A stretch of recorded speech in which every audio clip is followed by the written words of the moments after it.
কুষ্টিয়ার গড়াই নদী, আর গড়াই নদীর পাড়েই হাজারো পাখির বাসা। দেখেন এই পাখিরা যেমন দিন শেষে তাদের বাসায় ফিরে আসছে, আমিও আমার বাসায় কালকে আসছি কুষ্টিয়াতে, আমার গ্রামের বাড়ি।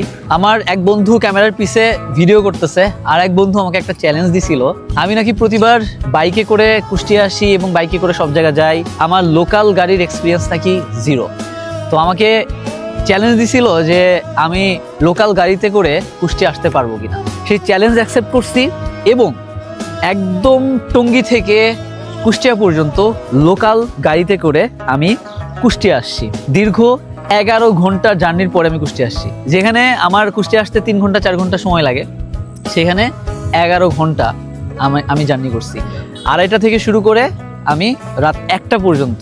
সো এই পুরো কাহিনীটা এখন আমি আপনাদেরকে দেখাবো। চলেন শুরু করি টঙ্গী থেকে। হ্যালো এভরিওয়ান, আসসালামু আলাইকুম। This is me Sheikh Sohan here and আজকে দেখতেছেন দারুণ একটা ওয়েদার। এই সুন্দর ওয়েদারের মধ্যে আমি টঙ্গী থেকে যাচ্ছি কুষ্টিয়া। আজকে কোনো প্রকার টিকিট পাই নাই। আসলে আমি কবে বাসায় যাব এটা নিয়ে একটু কনফিউশনে ছিলাম যে 24 তারিখে যাব, 25 না 26। এই কনফিউশনে থাকার কারণে আমি আসলে টিকিটটা কাটি নাই। এখন এই যে ভেঙে ভেঙে যেতে হবে, আজকে কতটা ভোগান্তি পোহাইতে হয় দেখা যায়।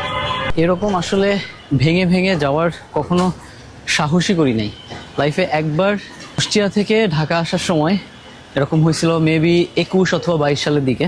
খুব বিপদে পড়ে গেছিলাম, আসতেই হবে ঢাকা, ওই টাইমে কোনো গাড়ি পাচ্ছিলাম না। এবারও সেম অবস্থায় পড়ছি। এবার ঢাকা থেকে কুষ্টিয়া, আমার সাথে আর কেউ নাই, সিঙ্গেল। আমার ওয়াইফ থাকতো, মার্জিয়া যদি থাকতো তাহলে আরও বেশি বিপদে পড়ে যাইতাম। কারণ একা একা ভেঙে ভেঙে হয়তোবা যাওয়া খুব বেশি কষ্ট হবে না। তো দেখা যাক, আল্লাহ ভরসা। টঙ্গী থেকে এখন যাচ্ছি হচ্ছে কামারপাড়া। ইয়ার বাস পাওয়া যায় ভাই কামারপাড়া থেকে? ওই যে আপনার না নবীনগরের, কামারপাড়া থেকে নবীনগরের বাসে উঠবো। তারপরে নবীনগর যাওয়ার পরে মানে মেইন চ্যালেঞ্জটা ওইখান থেকে আসলে কোনো গাড়ি পাবো কিনা, কারণ এত মানুষ আজকে যাইতেছে। কামারপাড়া থেকে বাসের যে অবস্থা, প্রচুর ভিড়, বাসের কোনো সিট নাই। এখন এই যে মামার সাথে দেখা হইলো, মামা বললো যে আশুলিয়া যাবে, তো মামার সাথে আশুলিয়া চলে যাইতেছি অটোতে করে। অ্যান্ড দেন ওইখান থেকে মামা নবীনগরের গাড়ি পাবো না? সিএমপি। আচ্ছা, তো এখনো পর্যন্ত ভোগান্তির শিকার হই নাই, এখনো পর্যন্ত আরামে আরামে যাইতেছি অটোতে করে করে। আমার মনে হয় নবীনগর যাওয়ার পরে আসল খেলা শুরু হবে।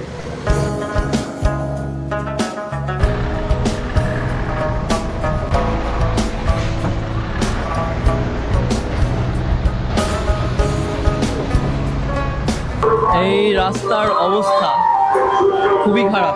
এখন এইখান থেকে গাড়ি পাবো কিনা, সিএমপির গাড়ি পাবো কিনা যায় না। কোথায় যাবেন?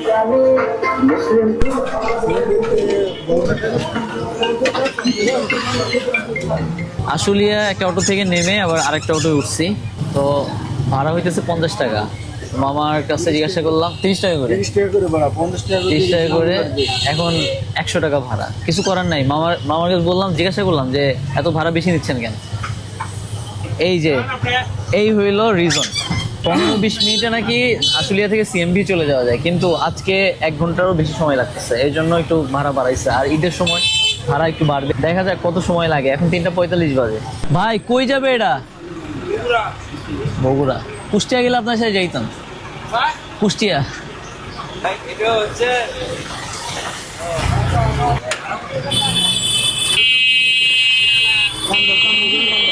ট্রাকে করে, একদম ট্রাক ভর্তি মানুষ। কুষ্টিয়া গেলে ওদের সাথে চলে যেতাম, একটা অ্যাডভেঞ্চারাল ট্যুর হইতো, মানে আমি যেটা দিতে চাইতেছি আর কি। নবীনগর যাওয়ার পরে জানি না যে কোন গাড়ি পাবো, তবে ট্রাক পাইলে ট্রাকে উঠে যাবে। সামান্যর জন্য একটা অ্যাক্সিডেন্ট।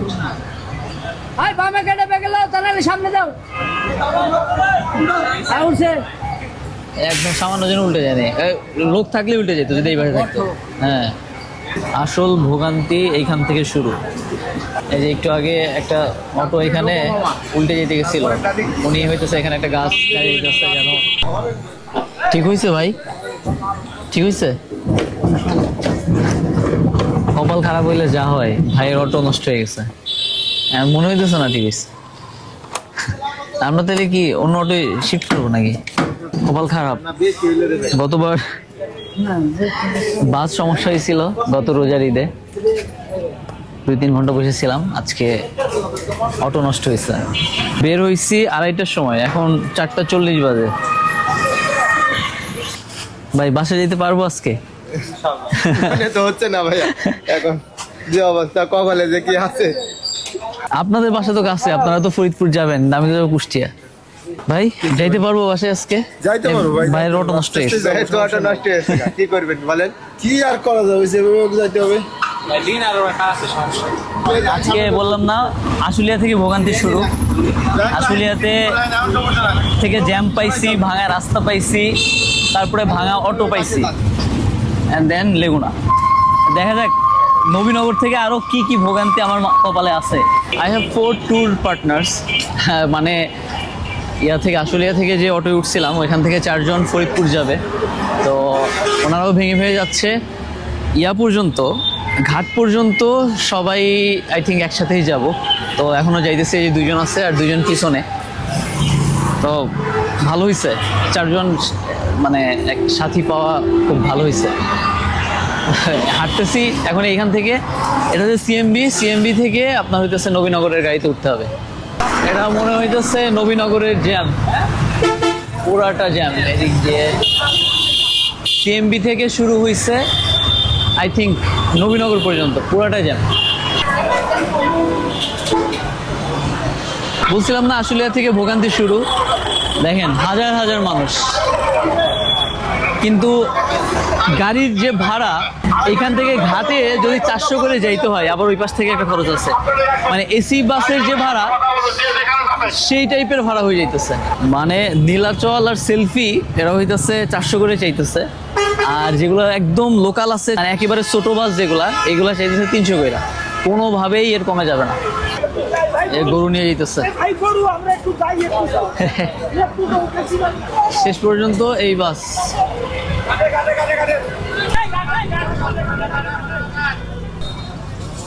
এখন উঠছি হইতেছে একটা ভাঙাচোরা বাসে। কি নাম ভাই বাসের? ছোট্ট একটা বাস। এই বাসের ভাড়া হচ্ছে 300 টাকা। তাছাড়া আমরা আর কোনো বাস পাই নাই। আর সেফটি ছিল, তারপর হচ্ছে নীলাচল ছিল, এইগুলার ভাড়া চাইতেছে 400 করে। ভাইয়ের নাম কি? আমার নাম সৈয়দ নাজমুল হাসান। সৈয়দ নাজমুল হাসান ভাই এবং আরো 2 ভাই আছে। আমরা টোটাল 4 জন, 5 জন আসি আসলে থেকে, একজন হারাই গেছে। ভাইরা যাবে হচ্ছে ফরিদপুর।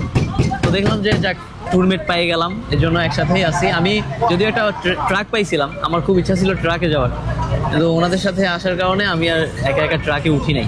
আর প্রচুর মানুষ এখানে, কিন্তু সেই তুলনায় বাস কম বা বাসের ভাড়া বেশি, এর জন্য মানুষ উঠতেছে না। আসলে এত টাকা দিয়ে বাড়ি যাওয়াটা অনেক মানুষের জন্য ডিফিকাল্ট হয়ে যায়।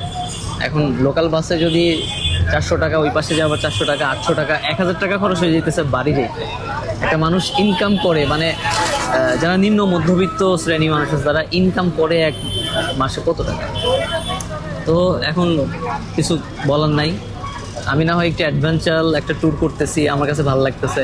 তো এরকম হাজার হাজার মানুষ প্রতি বছর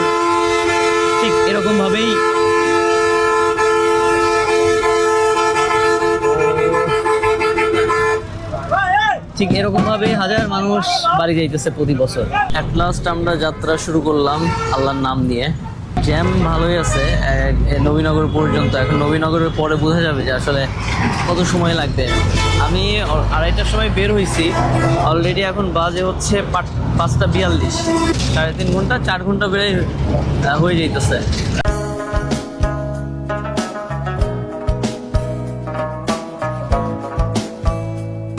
পরিস্থিতি খুবই খারাপ।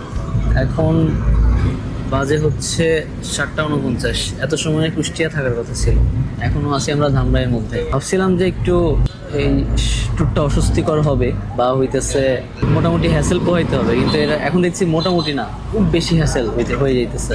এই যে এভাবে চিপার মধ্যে বইসা আছি, দেখেন ছোট্ট একটা জায়গা, এই চিপার মধ্যে বইসা আর কতক্ষণ থাকা যায়?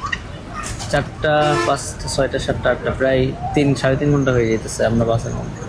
গাড়ি নড়তেইছে না, একেবারে পুরা জ্যাম, পুরাটা জ্যাম। অ্যাট লাস্ট আমরা এই যে এই বাসে আসলাম, এই বাস থেকে নামলাম। এখন ফেরিতে যেতে চাইছিলাম আমি, বাট ভাইরা ফেরিতে যাবে না, বলতেছে লঞ্চে যাবে। এখন বাজে দেখাই কত, 9:13। বাসে যেতে কত সময় লাগবে একেবারেই জানি না, মেবি 11টা-12টা বেজে যাবে। বহু বছর পরে লঞ্চে যাব। লঞ্চে কবে গেছি আমি ভুলে গেছি আর কি। অনেক অনেক ছোটবেলায় মনে হয় একবার গিয়েছিলাম, তাও আমার মনে নাই ওরকম ভাবে। আর অন্ধকারে আমাকে দেখা যাইতেছে কিনা আমি জানি না।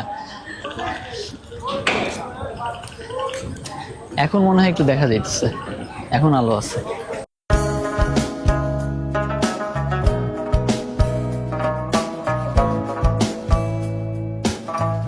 লঞ্চে উঠে পড়লাম।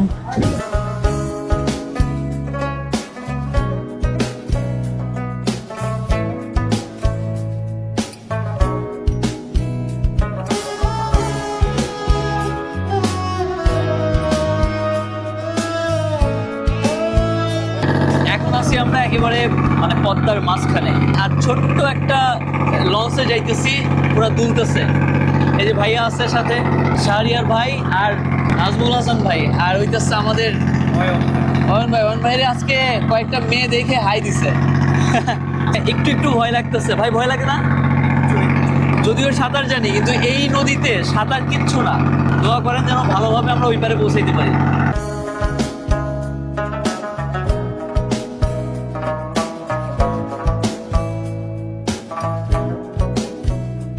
অনেক কষ্টের পরে আমরা এই পাশে আসছি। খুব ভয় লাগতেছিল ইয়াতে লঞ্চে, আমরা সবাই এই পাশে আসলাম, কিন্তু এখন চ্যালেঞ্জ হইতেছে এই পাশ থেকে গাড়ি পাবো কিনা। না ভাই, ওই পার থেকে বাসের মধ্যে থেকে বেশি ক্ষুধা লাগছিল, এই জন্য মাথা ব্যথা শুরু হয়েছিল। এই ঘাটের হইতেছে এই পরোটার মজা লাগে, পরোটার হচ্ছে আলু ভাজি। আমরা ঘাটের এপারে চলে আসছি, আর ফরিদপুরের দুইজন অসাধারণ ভাই ব্রাদারের সাথে পরিচয় হইল। বেসিক্যালি 4 জনের সাথে পরিচয় হয়েছিল। একজন ইয়া থেকেই, সাভার থেকেই হারাই গেছে, আর একজন আমরা যখন লঞ্চে উঠছি, লঞ্চে ওঠার পরে ওনাকে আর পাই নাই। আর 2জন ছিল, ওনারা 2জন হচ্ছে মাত্র আমরা খাওয়া দাওয়া করে 2জনকে বিদায় দিয়ে দিলাম, ওনারা চলে গেছে। আর আমি এই সিএনজি স্ট্যান্ড থেকে, গোয়ালন্দর বাজারে সিএনজি স্ট্যান্ড থেকে আমি একটা সিএনজিতে উঠে গেলাম। মানে সিএনজি না, এটা মানে মাহিন্দ্র বলে, মাহিন্দ্রতে উঠে গেলাম। এখন ডিরেক্ট যাবো হচ্ছে পাংশায় যাওয়ার পরে ওইখান থেকে আমি জানি না পাংশার থেকে খোকসার গাড়ি পাবো কিনা, তবে কাছাকাছি যতটুকু যাওয়া যায় যাই আগে পাংশা, তারপরে দেখা যাক, আল্লাহ ভরসা।